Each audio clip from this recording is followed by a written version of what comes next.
Hello! Magandang umaga mga ka-viewers. Meron lang akong ipiplex habang naka-SL ako dyan. Oh. Naka-silent SL ako. Nandyan oh. Kaya ianuhin ko na lang ng may 25 minutes pa para magiging 3 hours. Saka ako na lang i-off. Kaya ipiplex ko muna ito. O, ito na o, dumating na ang pinamili. Yan o. Ito na yung isang sakong yan o, onion. At ito naman yung isang sakong patatas. Potato. Yan. At saka ito naman yung kamatis. Oh, fresh na fresh pa oh. Yan mga fresh. At saka ito yung naman, cucumber. Ito yung zucchini. Ang tawag nila dito yan ay kusa.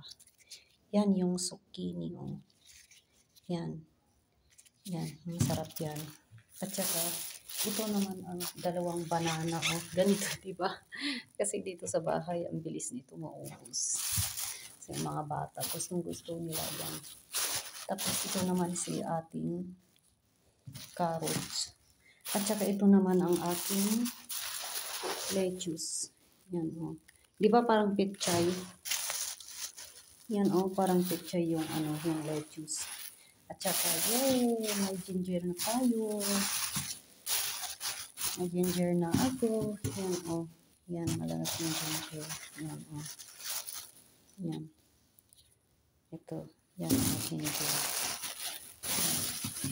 At saka ito naman si garlic. At ito naman si fresh mint. Ito yung mint na fresh. Yan. Ito naman yung za'atar. Yan ang tawag nilang za'atar. Ito yung fresh na za'atar. Iba naman yung za'atar din na dry na pang sandwich. Ito yung fresh. Yan yung fresh na za'atar. At saka ito yung red radish. Yan oh. Pinapapak lang yan. Lahat yan pinapapak. Ito si za'atar at saka mint. Yan. At saka ito gagawin din salad.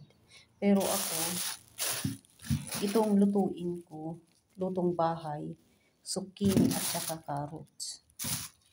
Yan. At saka ito oh, inaasikaso ko yung i-slice ko yung chicken na ihahalo ko sa diyan sa vegetable na zucchini at saka kusa. Yan ang recipe ko. Yan. Yan. Maraming salamat sa panunood mga ka-viewers. Thank you for watching. Have a blessed Tuesday everyone.